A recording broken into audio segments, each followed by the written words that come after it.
So ayan, pupunta po natin yung replica ng jar na ginamit ng Panginoon. Yung 6 water jar na malalaki at ginamit niyang white. Dami, no?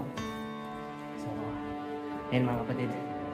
Which is the replica of the water jar na pinuno ng ating Panginoon. Grabe, laki. Diba? So replica na lang to, pero ganito po mga limestone.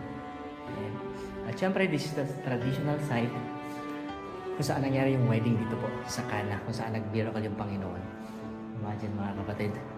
So, the couple.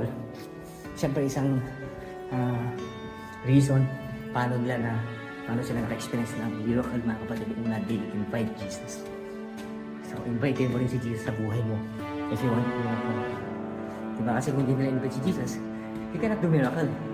Pangalawa, siyempre, by obedience. By obedience. Mga servant ni Mary, they just obey whatever command ni Jesus sa kanila. Kahit na minsan malabo nila yung gets. They keep obeying. Kasi nga, the miracle will always there. So, obedience and invite Jesus and obey. So, yan. Ano pa mga couple na mag-commit ng mga kapatid. Welcome po. Bye-bye.